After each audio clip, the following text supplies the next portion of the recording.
Itakuwaje rais wa nchi anaulizwa kuhusiana na raia wake? Atakwenda lini peponi huyu? Manake ana maswali ambayo ya madhambi yake yeye mwenyewe hajayamaliza. Anaulizwa kuhusu watu wa ulikuwa umelala Ikulu, kuna watu kuli majangwani, maporini, kulikuwa kunatendeka hivi na hivi na hivi, na we ndiye mtawala uliyechukua dhamana ya kuwasimamia hawa, nieleze leo. Subhanallah.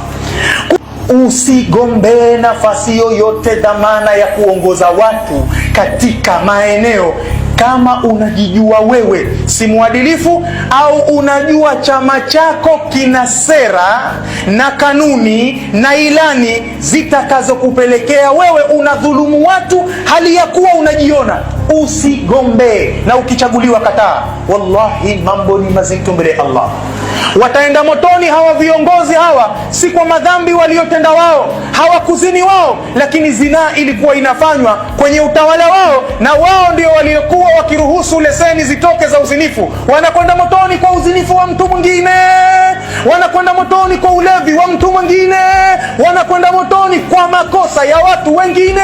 Kule kuwa na njaa tu, watu wanalala kwenye majumba na ye hana habari, na mishahara mikubwa mikubwa wanapewa watu mmoja mmoja, kwa sababu tu kahudhuria kikao kahudhuria, hajachangia lolote, kenda kusinzia. Akitoka kwenye kikao kile anaondoka na posho kubwa mno, ambayo huku kuna mtu angeipata ile posho ya siku moja anaoipata yule kwenye kikao, ungelikuwa ni mtaji wa kulisha watoto na akasomeshea.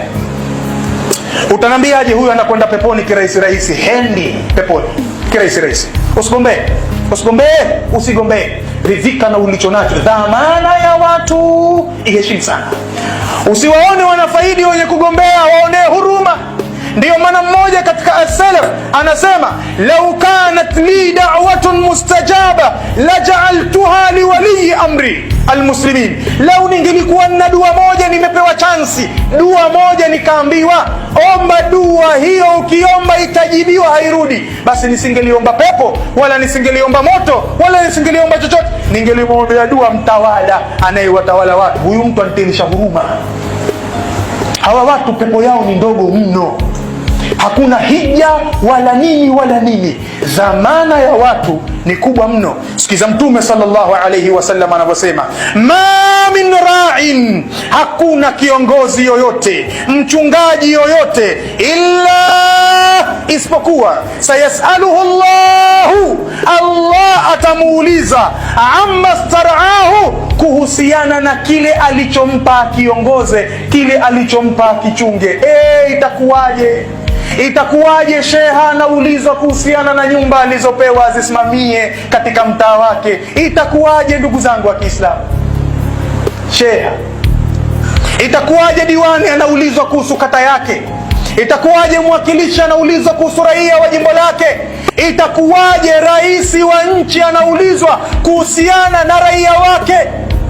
Atakwenda lini peponi huyu? Manake ana maswali ambayo ya madhambi yake yeye mwenyewe hajayamaliza. Anaulizwa kuhusu watu wa ulikuwa umelala Ikulu, kuna watu kuli majangwani, maporini, kulikuwa kunatendeka hivi na hivi na hivi, na we ndiye mtawala uliyechukua dhamana ya kuwasimamia hawa, nieleze leo.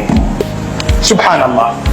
Kuna wanawake wamekwenda kujiuza, si kwa sababu wanapenda, kwa sababu ya hali za maisha zilizo. Hebu toa maelezo mbele ya Allah mpaka kieleweke kwa nini ilikuwaje katika utawala wako.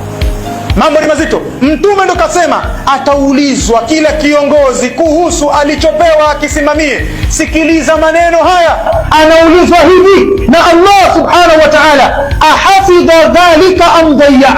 Allah tamuuliza, ulihifadhi nilichokupa ukisimamia au ulipoteza? Ulisimamia unavyotaka wewe. Niambie wewe, tundu ya kiongozi mtawala kwenda peponi ikoje? Yani anaulizwa kuhusu mmoja mmoja, ulimsimamiaje huyu, ulimsimamiaje na huyu, ulisimamiaje? Subhanallah. Ndivyo Mtume kasema. Hivyo kila kiongozi amche Mungu subhanahu wa ta'ala. Likiwekwa jambo hili la uongozi, hifadhi dhamana ya utawala kwenye mizani, siku hiyo itakuwa ni siku nzito sana. Wanadha'u almawazin alqista liyawm alqiyama, tutaweka mizani za uadilifu siku ya kiyama. fala tudhlamu nafsun shay'a, haitodhulumiwa nafsi kwa chochote. Faman tawalla amra almuslimin, basi yoyote aliyesimamia na kutawala jambo la Waislamu, saghiran kana au kabira, iwe ametawalishwa kwenye jambo dogo kama masheha hawa, kaambiwa wewe simamia nyumba hizi tu mtaani hapa, au kabiran, au amepewa jambo kubwa kama kuambiwa wewe ndio rais wa nchi nzima hii, thumma lam ya'dil fihim, kisha hakufanya uadilifu kwa watu wale, anawadhulumu haki zao kabisa kabisa, wazi wazi kabisa. Watu wananungunika ndani ya miaka 5 mizima, ndani ya miaka 10 mizima, mtu ananungunika tu, akitoka kwenye mlango wa mahakama hii kaingia kwenye mlango wa mahakama hii, anatafuta haki yake haipati, na kiongozi yupo na anajua. Faqad khana al-amanata, huyu mtu amefanya khiana ya amana. Na Mwenyezi Mungu anasema inna Allaha ya'murukum an tu'addu al-amanat, Allah anakuamrisheni muzitekeleze amana ila ahliha, kwa wenyewe, asidhulumiwe mtu katika utawala wako wewe unaitawala. Qala ar-rasul sallallahu alayhi wasallam, mtume kasema ma min abdin, hakuna mja yoyote, yastarihi Allahu ra'iya, Allah akampa uongozi kuwatawala na kuwasimamia raia, yamutu yauma yamutu, kisha ikafika siku anakufa, wa huwa ghashin liraiyatihi, na hali ya kuwa yeye amewafanyia khiana raia wake. Na inawezekana kuna baadhi ya watawala kule kuingia kwao kwenye madaraka wameingia kwa khiana. Mtume anasema amewafanyia khiana raia wake, illa harrama Allahu alayhi aljanna, isipokuwa Allah subhanahu wa ta'ala ameharamisha kuingia peponi mtawala huyu. Kama mtawala huyu hendi peponi, anaenda wapi?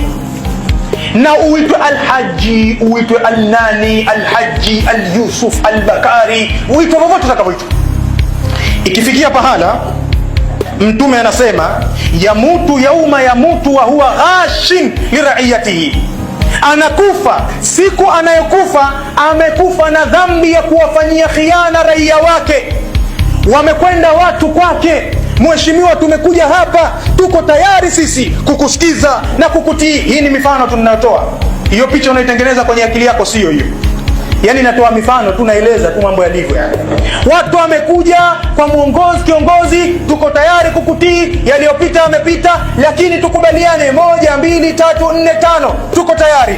Akabeba dhamana, inshallah nitatekeleza mambo haya 1 2 3 4 5, halafu asiyetekeleze, hiyo ni khiana, hiyo ni ghishi, hiyo kwa wale ambao Allah amempa wasimamie. Wallahi akifa kiongozi huyu, mtume kasema sallallahu alayhi wasallam, harrama Allahu alayhi aljanna. Haya ni katika mambo matatu makubwa ambayo nimeona niyataje hapa katika hutuba hii, yakipimwa katika mizani siku ya kiyama.